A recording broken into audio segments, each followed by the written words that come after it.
grab a cup of tea and get comfortable. We've got something really close to my heart today.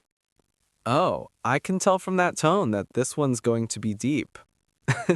You sound like you've been waiting to talk about this. I have, actually. It's something I see almost every day in my students, that strange invisible wall that appears when they try to speak English. Ah, you mean fear, the famous universal, unstoppable fear of speaking English? Exactly. That little monster whispering, "Don't speak, you'll make a mistake." The monster of self-doubt. I know it well. So, today we're going to talk about why you're afraid to speak English, and more importantly, how to fix it. Excellent. Let's give that monster a name, understand it, and show it the door. Nicely said.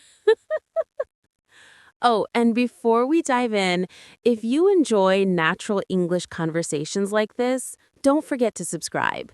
It really helps us keep creating for you.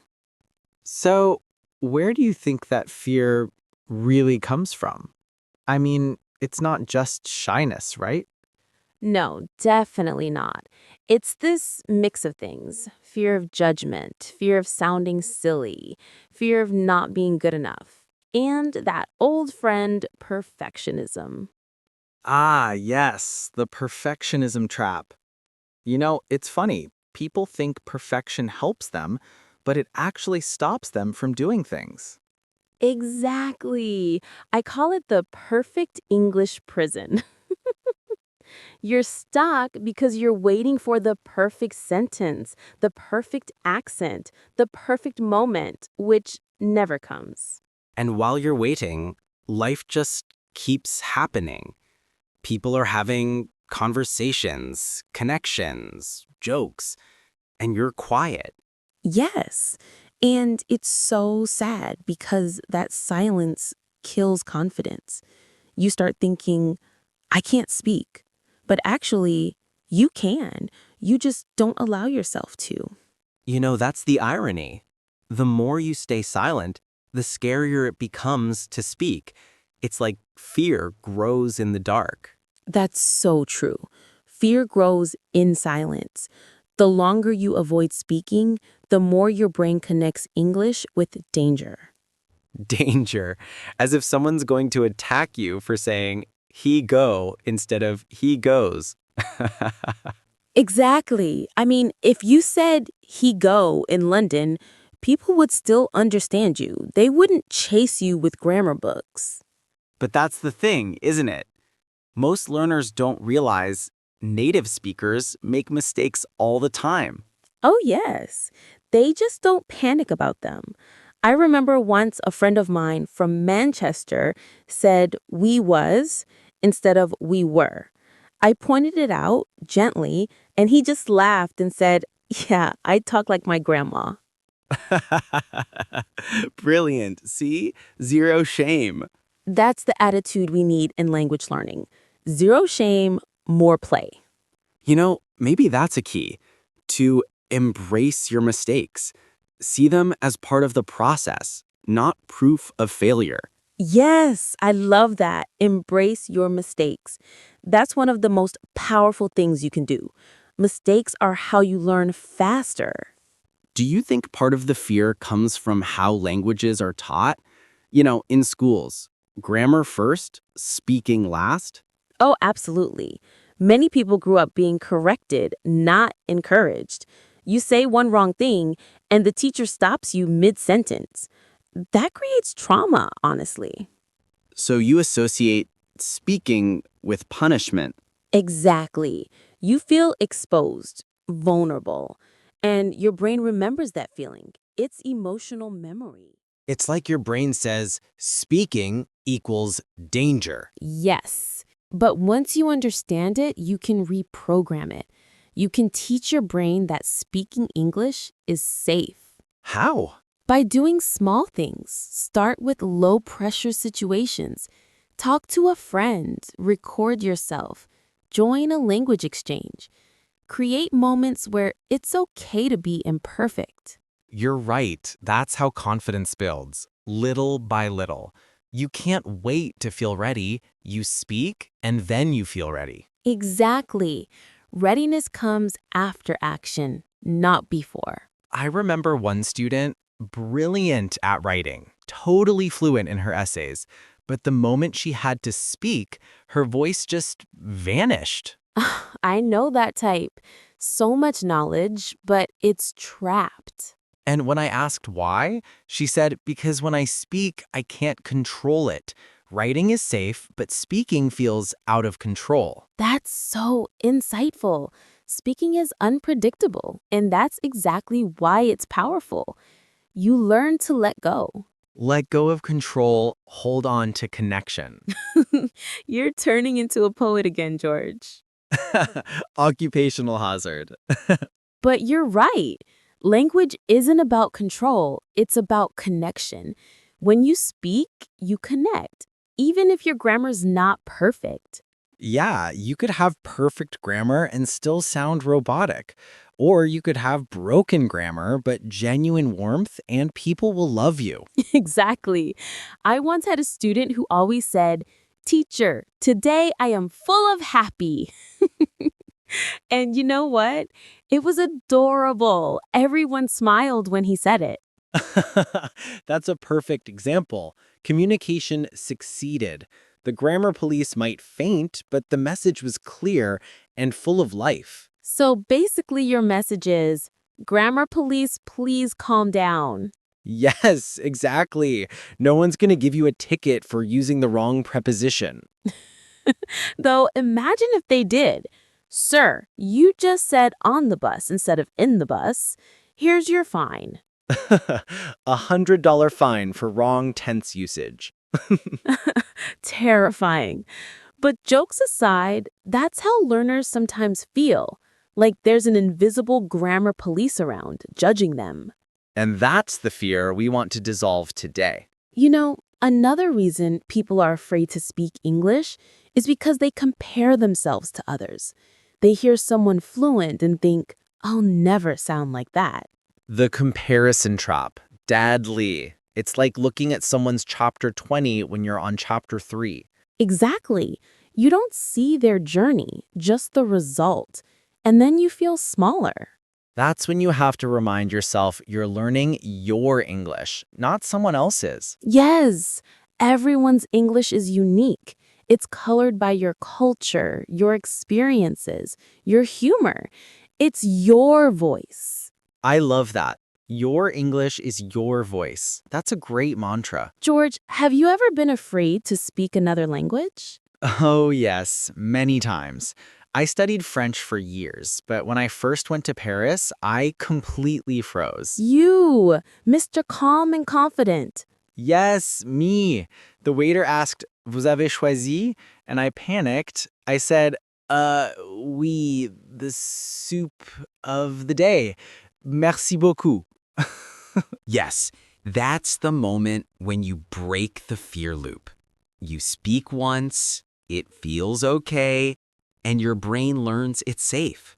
That's how confidence grows, not by studying more, but by doing. Confidence isn't in books, it's in experiences. You know, I think English learners often confuse fear with respect. Like they respect the language so much, they're afraid to hurt it. That's such a sweet way to put it, being too polite to the language. Yeah, like, oh, I don't want to say it wrong, but English doesn't mind. It's flexible. It forgives. English is like a friendly neighbor, always ready to help, never too strict. I like that metaphor. English, your friendly neighborhood language. Coming soon to theaters near you. Stop it! But seriously, it's true. English is global. It belongs to everyone who speaks it. You know, when you think about it, English has become such a mix of cultures that no one really owns it anymore. Oh, I love that thought. English isn't one accent or one style. It's a huge, living thing that grows with every person who speaks it. Exactly. You've got Indian English, Nigerian English, Brazilian English, all different, all beautiful. And yet, so many learners still think I must sound like a native from London or New York. That's the myth, isn't it? The native speaker myth. People chase a version of English that doesn't even exist. Right, because even native speakers sound so different. A guy from Glasgow and one from Los Angeles don't sound anything alike. I once had a Scottish friend who said something to me. I nodded politely, but honestly, I didn't understand a single word. Oh, I've been there. I once met someone from Northern Ireland. It felt like a completely new language. That's so real. I've done that too, smiling and nodding while my brain screams for help. Exactly. But you know what helped? Realizing that people don't expect perfection. They appreciate effort. That's so true. People feel your energy, your sincerity. They don't care if you miss an article. And sometimes they even find it charming. Oh, definitely. I think accents and little grammar slips make you human. Yes. There's this myth that a perfect accent equals fluency. But fluency is about flow, not flawlessness. Oh, that's nice. Flow, not flawlessness. I'm writing that down. I'll allow it, but only if you give me credit. Deal. Speaking English with confidence isn't about removing fear completely. It's about speaking with fear. Yes, like dancing with your fear instead of fighting it. Exactly. It becomes part of the rhythm. You accept it, and suddenly it loses power. That's beautiful. You accept fear and it becomes courage. Sometimes people wait for the moment when they won't be scared anymore. But that day never comes. No, it doesn't. Because courage isn't the absence of fear, it's speaking despite it. Well said. You could be scared and still brave. And sometimes when you do speak, you realize, oh, that wasn't so bad. And yet, we still think there's one perfect accent. It's nonsense. Totally. I tell my students, don't aim to sound native, aim to sound natural. Beautiful. Sounds natural, not native. That's a golden rule. And when you stop worrying about sounding native, your speech becomes freer. You start to express yourself, not imitate someone else. Yeah, your brain relaxes. You stop overthinking pronunciation and start thinking about meaning. Exactly. You stop being a language student and start being a language user. That's an important shift.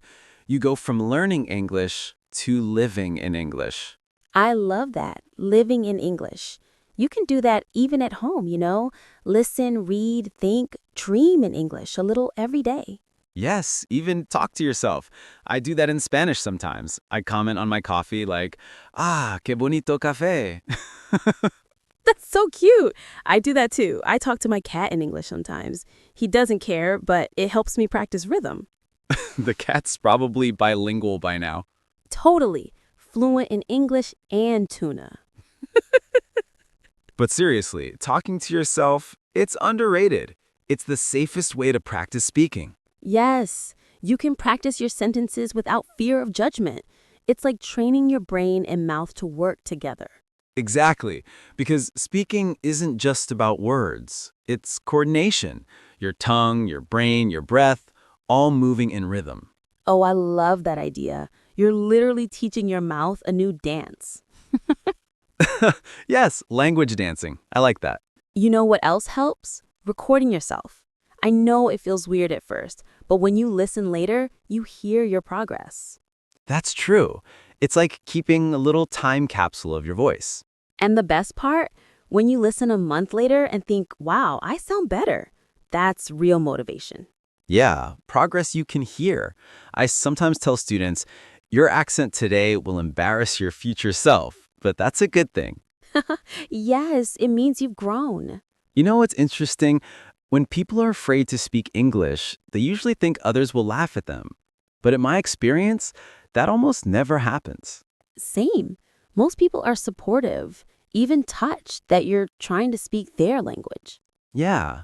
Once in Tokyo, I tried to speak Japanese. I made every possible mistake, but people smiled, helped me, corrected me gently. See, humans love effort. Even when you mess up, it builds connection. Exactly. It's vulnerability that creates closeness. You show you're human, and people respond to that. Maybe that's something English learners forget. Communication isn't a performance, it's a relationship. That's powerful. Yes, you're not performing, you're connecting. You don't need to impress, you just need to express. Oh, that's good. Don't impress, express. I'm stealing that one. You're welcome.